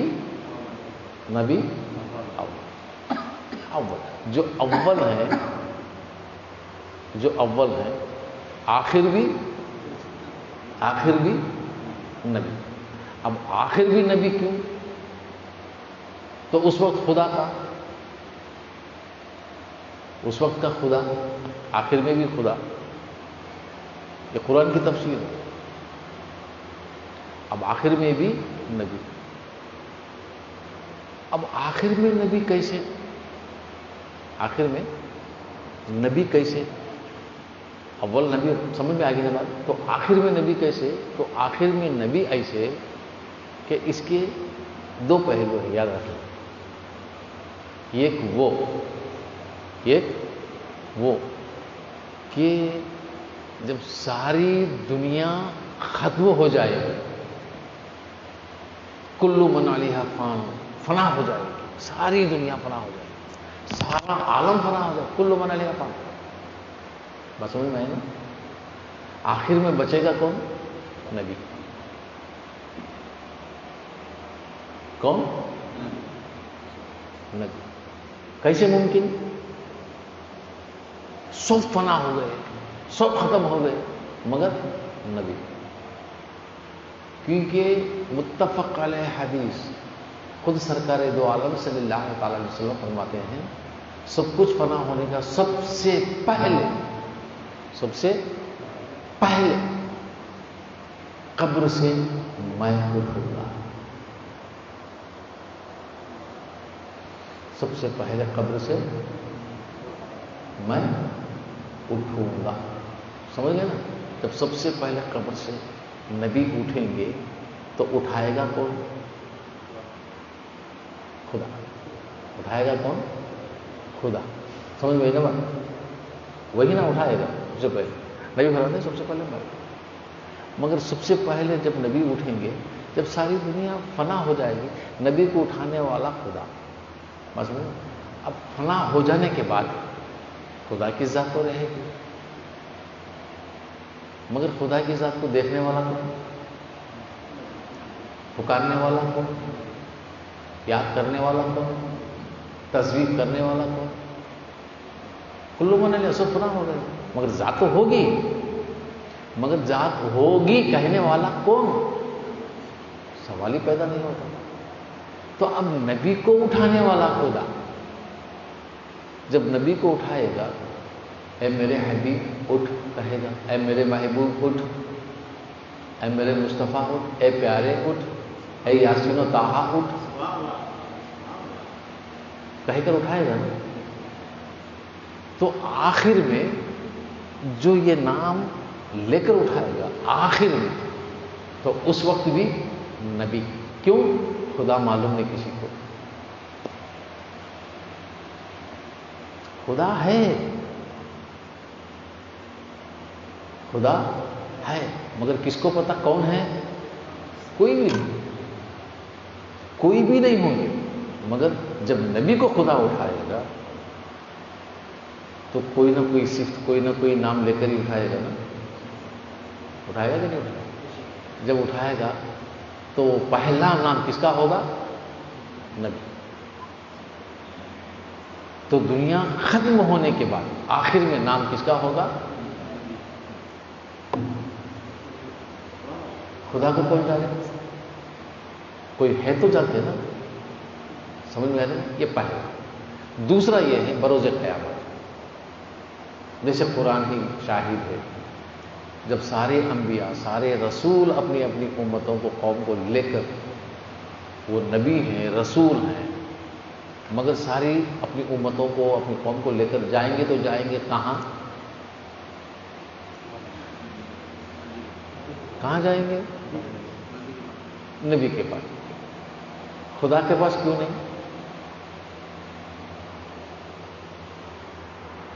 اس کو قیامت کہتے ہیں، آخرت ہے۔ آخرت میں بھی سارا عالم، چلو آدم سے لے کر عیسیٰ تک ان کی قوم ہے، ہم بھی، کافر بھی، یہود بھی، عیسائی بھی، سارا عالم جائیں گے تو کہاں جائیں گے؟ خدا نے پیدا کیا، خدا نے بنایا، فیصلہ تو خدا ہی کو کرنا، فیصلہ تو خدا ہی کو کرنا، جنت و دوزخ خدا ہی کو دینا، عمل نامے خدا ہی کو تولنا، بات سمجھ میں آئی؟ مگر ہم نہیں جانتے خدا کون، خدا کہاں، ہم کو نہیں معلوم، کیا نبیوں کو نہیں معلوم؟ چلو نبی نہیں جانتے، کیا رسولوں کو نہیں معلوم؟ ہوتا کہ نہیں ہوتا؟ مگر گئے تو گئے، کہاں گئے؟ نبی کی بات کا، کہاں گئے؟ نہیں، کیوں؟ اس وقت خدا کہاں تھا؟ اب یہ حدیثیں پڑھیں گے تو خدا جلال میں ہے، غصے میں ہے، جلال میں ہے، خدا غصے میں ہے۔ ارے خدا جلال میں ہے، غصے میں ہے، قیامت کا دن ہے، اگر خدا غصے میں ہے، جلال میں ہے، آدم سے لے کر عیسیٰ تک اس کے محبوب ہیں، ان سب کی نہیں سنتا؟ کم سے کم آدم سے عیسیٰ علیہ السلام سے کسی نبی اور کسی رسول نے یہ کوشش تو کی ہوگی نا، یہ کوشش تو اللہ معاف کر دے، یہ کوشش تو کی ہوگی نا، اے اللہ معاف کر دے، پکارا تو ہوگا نا؟ کچھ بھی نہیں، نہ پکارے، نہ کوشش کی، نہ دعائیں کی، نہ کچھ بولے۔ ایک نبی دوسرے نبی کے پاس، دوسرا نبی تیسرے کے پاس، تیسرا چوتھے کے پاس، چوتھا پانچویں کے پاس، پانچواں چھٹویں کے پاس، قوم کو بھیجتا، بدلتے بدلتے بدلتے سب مل کر آخر جب عیسیٰ علیہ السلام کے پاس آئیں گے تو عیسیٰ علیہ السلام فرمائیں گے چلو محمد کے پاس۔ تو اب آدم بڑے ہیں یا عیسیٰ؟ عیسیٰ کو اتنا علم کہاں کہ جو آدم کو نہیں؟ موسیٰ کو اتنا علم کہاں جو حضرت داؤد کو نہیں؟ بات سمجھ میں آ رہی؟ تو یہ سارے کے سارے بدلتے بدلتے آئیں گے کہاں؟ آئیں گے نبی کے پاس۔ تو آخر میں کون؟ آخر میں کون؟ نبی۔ اول کون؟ نبی۔ آخر کون؟ نبی۔ اب یہ دنیا ہے، کیا ہے یہ؟ دنیا ہے۔ اب دنیا میں عالم وجود میں سارے نبیوں کے بعد ہمارے نبی تشریف لائے، زمانہ دیکھا، آسمان نے دیکھا، سورج نے دیکھا، چاند نے دیکھا، ستاروں نے دیکھا، مدینے کی گلیوں نے دیکھا، پہاڑوں نے دیکھا، مکے کی وادیوں نے دیکھا، حرم نے دیکھا، صفا و مروہ نے دیکھا، صحابہ نے دیکھا۔ دیکھا کہ نہیں دیکھا؟ دیکھا کہ نہیں دیکھا؟ ظاہر دیکھا۔ کیا دیکھا؟ ظاہر دیکھا، مگر نبی کا باطن کیا ہے کسی نے نہیں دیکھا۔ باطن کیا ہے کسی نے نہیں دیکھا۔ تو اس لیے کہتا ہوں جو ظاہر دیکھا وہ باطن کو نہیں، جو اول دیکھا وہ آخر کو۔ تو مطلب اسی لیے قرآن مجید هو الاول والآخر والظاہر والباطن، یہ جو باتیں ہیں بات تفصیل مولوی کیا کرتے ہیں معلوم ہے؟ خدا کی طرف منسوب کرتے ہیں، نہ یہ خدا کی طرف نہیں، یہ تو مصطفیٰ کی طرف ہے۔ هو الاول والظاہر والباطن والآخر جو کلمات ہیں نا، اول اور آخر، ظاہر و باطن کے، یہ کس کی طرف ہے؟ مصطفیٰ کی طرف ہے۔ تو مطلب اول بھی نبی، آخر بھی نبی، ظاہر بھی نبی، باطن بھی، مگر خدا ہے، مگر خدا ہے۔ اب اول بھی نبی تو نبی جانتا ہے خدا ہے، آخر بھی نبی تو نبی جانتا ہے خدا، ظاہر بھی نبی تو نبی جانتا ہے خدا، باطن بھی نبی تو نبی جانتا ہے خدا۔ نبی کو چھوڑ کر آدم بھی نہیں جانتے، عیسیٰ بھی نہیں جانتے خدا۔ سمجھ میں آ رہی ہے؟ اس لیے انہیں اول اور آخر کا۔ نبیوں کے پاس جبرائیل آ کر خبر دی، کتابیں دیے، صحیفے دیے، سب کچھ دیے، سب کچھ دیے، مگر حقیقت کا پتہ نہیں دیا۔ کیوں نہیں دیا معلوم؟ اس لیے نہیں دیا، سب کچھ لا کر دیا، حقیقت کا پتہ نہیں دیا۔ کیوں نہیں دیا؟ اس لیے نہیں دیا کہ وہ خود بھی نہیں جانتا، وہ خود بھی نہیں جانتا۔ اسی لیے ہر نبی کو، ہر رسول کو تڑپ تھی۔ کیا تھی؟ تڑپ تھی۔ تو یہی تڑپ نے مسجد بیت المقدس میں جمع کر دیا، یہ حقیقت تھی۔ کیا تھی؟ یہ ہی حقیقت کا پتہ تھا، ورنہ تو جمع ہونے کا سوال ہی نہیں، پیدا ہی نہیں ہوتا۔ معراج پہ بلائے خدا مصطفیٰ کو، اور مصطفیٰ گئے امام بن کر۔ بات سمجھ میں آ رہی ہے؟ نبی کو کس نے بلایا؟ معراج پہ بلایا۔ تو پھر یہاں جانے کی ضرورت کیا تھی؟ کہ حقیقت کا پتہ تھا، کیونکہ ان میں شریعت تھی، طریقت تھی،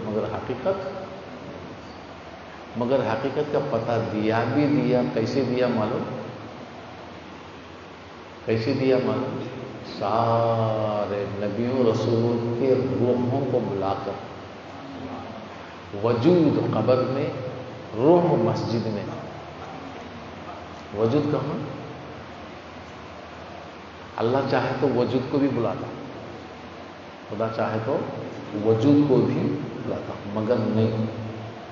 کیوں؟ اگر وجود آ جاتا تو ان کی شریعت بھی زندہ ہوتی۔ یہ بات یاد رکھو، وجود آ جاتا تو ان کی شریعت بھی زندہ ہوتی۔ اس لیے وجود کو قبر میں سلایا، روح کو مسجد میں کھڑا کیا، مگر ہمارے نبی کو وجود اور روح کے ساتھ بلایا،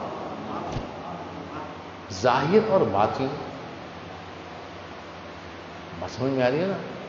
تاکہ وجود سے شریعت بھی زندہ ہو جائے، روحانی سے طریقت بھی، حقیقت بھی فائز ہو جائے۔ تو حقیقت کا سبق عالم روحانیت ہے، شریعت کا سبق عالم جسمانیت ہے۔ اب یہ جو سفر ہو رہا ہے یہ مجاہدہ ہے، جو سفر ہو رہا ہے یہ مجاہدہ ہے۔ اور اس کے بعد جو اصل مشاہدہ جس وقت ہوگا تو اسی کو بیت الخلافت کہتے ہیں۔ اسی کو کیا ہے؟ اب ان سارے نبیوں میں، رسولوں میں، ان سارے نبیوں میں، رسولوں میں کوئی وجود نہیں تھا، اس لیے کوئی خلیفہ، اگر وجود ہوتا تو خلیفہ بنا کر کسی ملک کے لیے بھیج دیتے۔ بات سمجھ میں آئی؟ اس لیے ان میں کوئی خلیفہ نہ۔ ہاں، عالمی وجود میں تھے پردہ ہونے کے بعد، مگر ہمارے نبی خلیفہ بھی نہیں، ہمارے نبی خلیفہ بھی نہیں۔ اب اس معنی میں آ جائیں،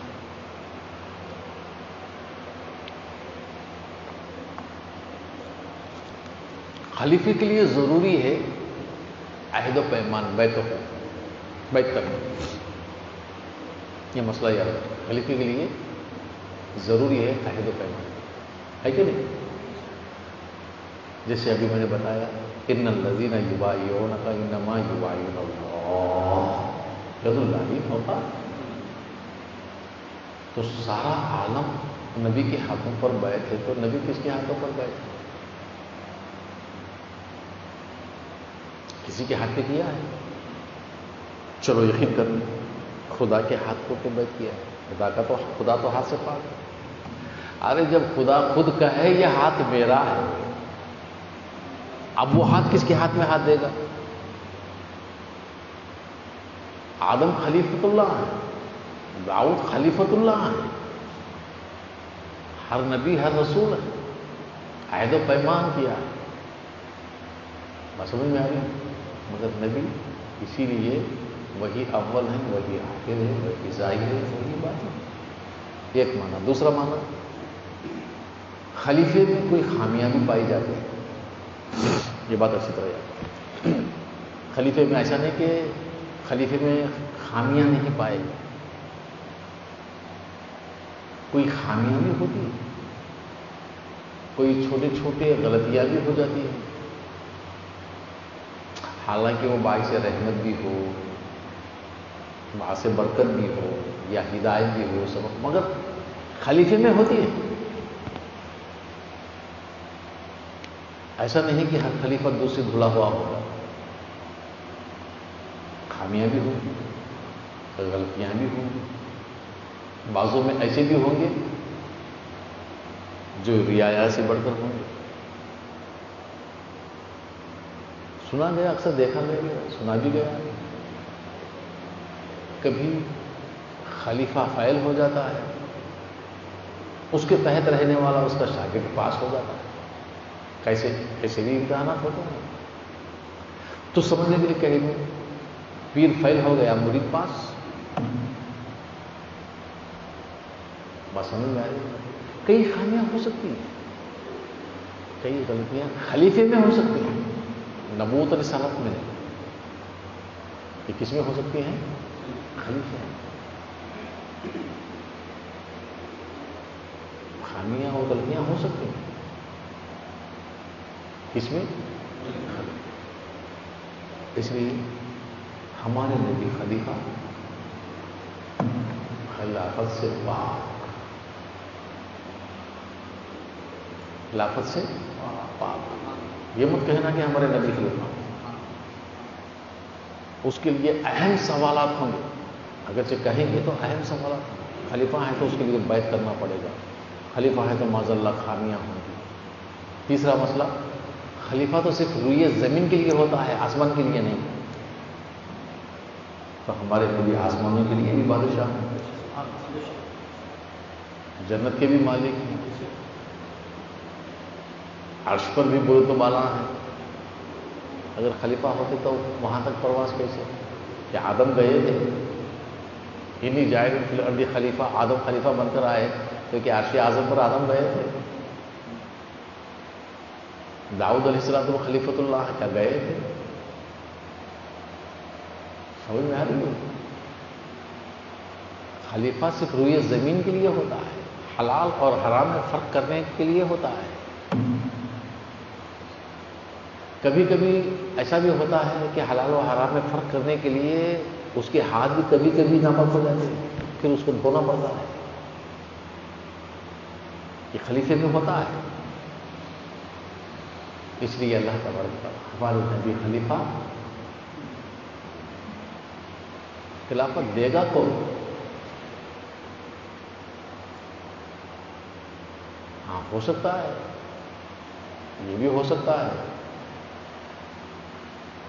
ہمارے نبی خلیفہ ہیں تو ہمارے نبی کی خلافت کی گواہی دینے والا کون ہے جبکہ کوئی ہے ہی نہیں. بس سمجھ میں آئی. تو خلیفہ کا تیسرا معنی ہے نمائندہ. کیا ہے؟ نمائندہ. نمائندہ، نمائندگی کرتا، نمائندہ. اب خدا نے آدم کو اگر خلیفہ بنایا ہے تو وہ نمائندے خدا ہے. خدا کا کام، خدا کی نشانی سے خدا کے مقام پر بیٹھ کر خدا کا کام کرنا. خلیفہ. اب نبی کس مقام پر بیٹھے؟ ہمارے نبی اگرچہ خلیفہ ہیں تو کس مقام پر؟ کوئی بھی نمائندے خدا بننا پڑے گا، خدا کی نشانی ہونا پڑے گا. بات سمجھ میں آ رہی ہے؟ کس مقام؟ ارے نبی کے آنے سے پہلے، ہمارے نبی کے آنے سے پہلے، آنے سے پہلے ساری نشانیاں تیار ہیں. نبی آ کر صرف ان نشانیوں کو پاس کرتے چلے، بنوانے کے لیے نہیں، جو بنے ہیں اس کو پاس کرتے چلے. پاس کون کرتا ہے؟ وہی کرتا ہے جو پہلے حکم دیا کہ اس طرح کرو، اس طرح بناؤ، اس طرح کرو. بس سمجھ میں آ رہی ہے نا؟ آئے پاس کرتے چلے. جب پاس ایک بار کر دیا، صبح قیامت تک وہ قائم ہو گئے. صبح قیامت تک قائم ہو گئے. جب صبح قیامت تک قائم ہو گئے، اب اس کو دنیا کی کوئی طاقت اس پر کچھ سے انداز نہیں کر سکتی. ہاں یہ بات اور ہے، اگر ہمارے نبی نے پاس نہ کیا ہوتا تو یہ الگ بات ہے. بات سمجھیں؟ ایسی نشانیوں میں سے 3 نشانیاں صرف کہنے کے لیے کہوں گا. ایک ہے کعبہ،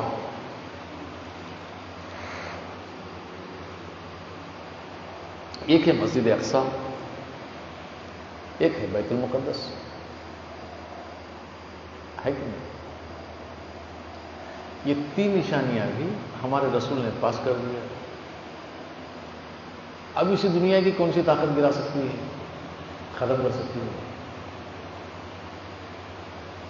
کعبہ بھی پاس. اب اس کعبے سے بیت المقدس میں امامت. جب بیت المقدس میں امامت ہے تو پھر مسجد اقصی کیوں؟ بیت المقدس سے ہی جانا جہاں سارے نبی جمع ہیں، اسی جماعت میں سے گئے ہوتے، مگر نہیں اسی جماعت کو اسی مسجد میں چھوڑ کر صرف تنہا مسجد اقصی سے گئے. تو معلوم کیا ہوا؟ یہ 3 بھی پاس. اب یہ جو نشانیاں ہیں یہ بہترین نبی کے آنے سے پہلے بنوائے گئے. اب نبی کو صرف اتنا کیا کہ انہوں نے صرف اپنے قدم مبارک سے پاس کر دیا.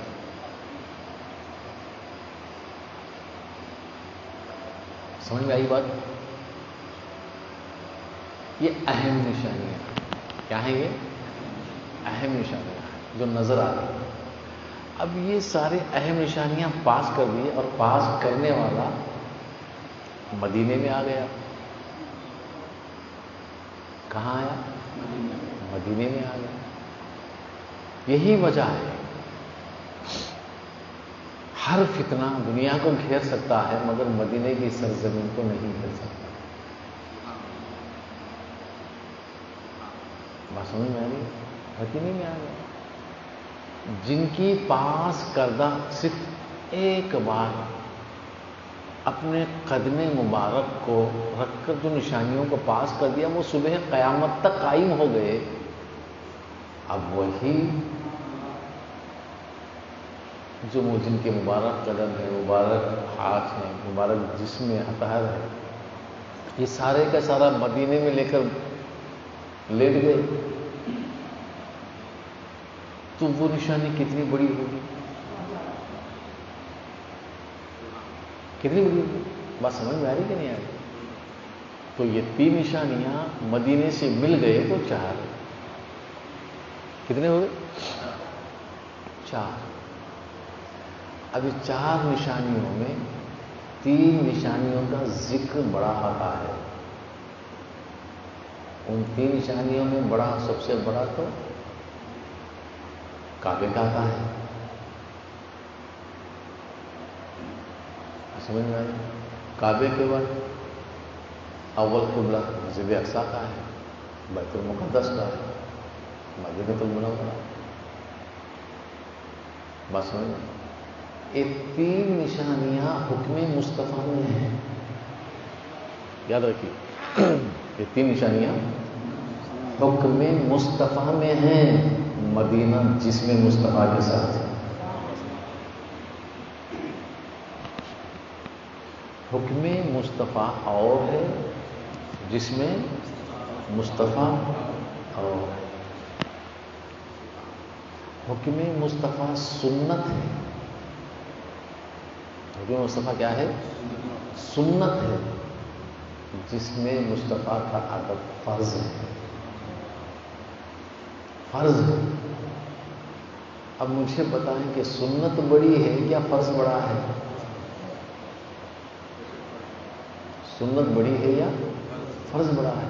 سب سے اعلیٰ تو فرض ہے، سب سے اعلیٰ تو فرض۔ کعبے کا ادب کرنا سنت ہے، مدینے کا ادب کرنا فرض ہے۔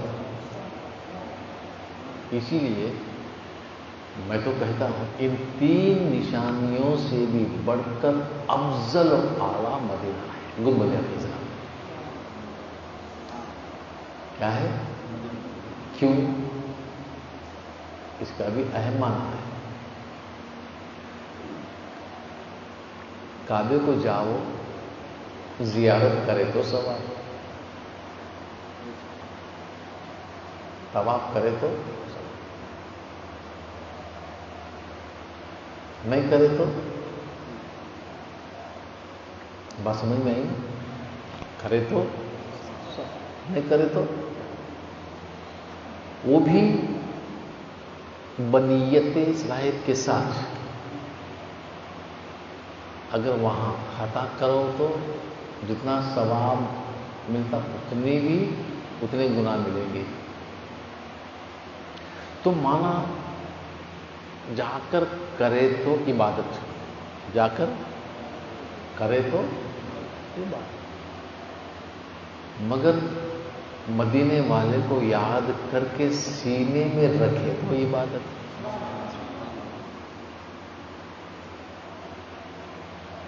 اگر کعبے کا شرط سے ثواب لینا ہے تو جانا پڑے گا، جانا پڑے گا، مگر مدینے سے رحمت لینا ہے تو جانے کی ضرورت نہیں۔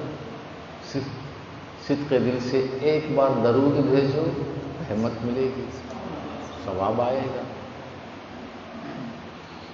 بس سمجھ میں آ رہی؟ تم یہاں سے صرف بھیجو، صدق دل سے درود جتنے بھیجتے جاؤ اتنی رحمتیں وہاں سے آئیں گی، جتنی رحمتیں وہاں سے آئیں گی اتنی برکتیں خدا کی طرف سے آئیں گی۔ تم کعبہ جیسا کعبہ کعبہ کعبہ کہو گے نا، ایک بار میں 100 بار بھی کرتا ہوں کعبہ کعبہ کعبہ، نہ رحمت آئے گی نہ برکت آئے گی، جب تک کہ زیارت نہ ہو۔ مگر نبی کا ذکر کرو، رحمت بھی آئے گی برکت بھی آئے گی، تو ہوا نا بلند و بالا فضیلت میں۔ سمجھنا؟ اسی لیے جو حقانیت ہے بیت الخلافت کی پیری ہوئی، یہ نبی سے ہے۔ کس سے ہے؟ نبی سے۔ تو جتنی بھی میں نے گفتگو کی ہے ان سب باتوں کا ایک ہی حاصل کلام یہ ہے، حاصل کلام یہ ہے جو ارادت کو کے ساتھ، جو ارادت، اور ارادت کہتے ہیں عقیدت کی جمع کو، جس کے ساتھ جو عقیدہ ہے، ارادت کے ساتھ، اس کے ساتھ جو صحبت میں ہو گیا اس کو مرید کہتے ہیں۔ بس سمجھ میں آئے نا؟ اور جس ارادت کی جو اصل ہے اس کو پیر کہتے ہیں۔ سمجھ میں؟ تو اس شعبہ اختر میں جیسا مثلا چاند ہے اور چاندنی ہے، چاند ہے تو چاندنی، چاند نہیں تو چاندنی، سوال ہی نہیں ہے۔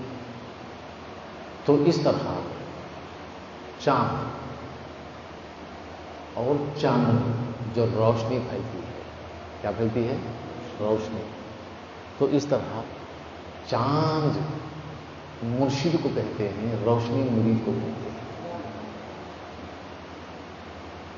مثال سمجھ میں آ رہی ہے؟ روشنی، ہاں، پھول جیسے مرشد ہے تو خوشبو مرید ہوتا ہے. اب جیسا پھول ویسی خوشبو، جیسا پھول ویسی خوشبو. ہاں، چاند کو گرہن لگ سکتا ہے، روشنی کو نہیں. یہ بات بھی اچھی طرح یاد رکھیں. چاند کو گرہن لگ سکتا ہے، یعنی مصیبت میں آ سکتا ہے، صدمے میں آ سکتا ہے، مظلوم بن سکتا ہے، مگر روشنی نہیں.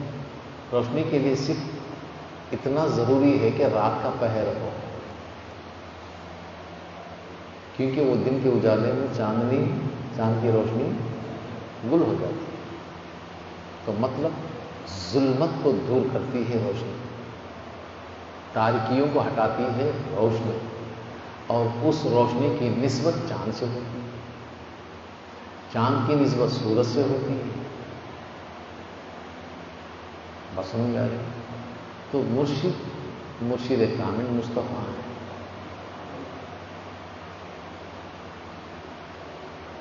اب پیارے رسول سے جتنے جو بھی ارادت میں، نیابت میں، صحبت میں، محبت میں، سمجھ میں آ رہی ہے؟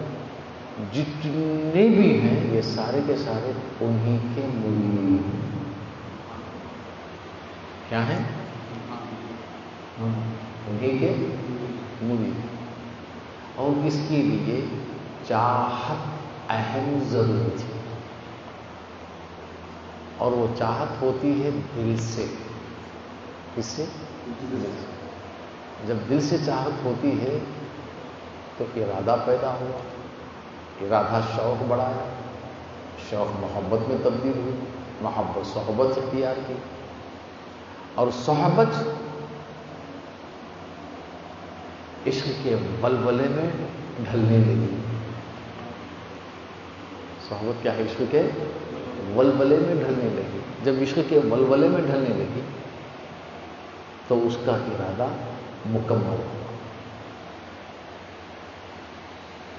اور پھر وہ مناظر کے لیے جو نہیں دیکھا، نہیں جانتا، نہیں پہچانتا تھا، وہ مناظر کے لیے پھر عہد و پیمان کی ضرورت پڑی. اور وہی عہد و پیمان ان الذین یبایعونک انما یبایعون اللہ ید اللہ فوق ایدیہم کے تحت اس کے سینے کو کھول دیا گیا، سینہ بسینہ اس کے اندر علم و حکمت و صلاحیت و فراغت بھر دی گئی. جتنی اس کے اندر سمونے کی قوت ہے اتنا اس کے اندر ڈال دی گئی، اور اسی ڈال دینے کا علم اللہ نے علم نشرح لک صدرک کے ساتھ قرآن مجید کے اندر وسع کر دیا.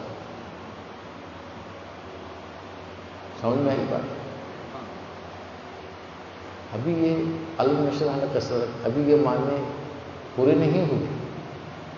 اس کی 8 آیتیں ہیں. کتنی؟ 8 آیتیں. انشاءاللہ تبارک و تعالیٰ آج کو اتنی باتوں پر ہی اتفاق کریں گے بس انشاءاللہ. کہ جیسے پیر جمعرات محفل چلتی ہی ہے تو انشاءاللہ تبارک و تعالیٰ اسی صورت پر گفتگو کرتے رہیں گے اور معنی انشاءاللہ سمجھاتے رہیں گے.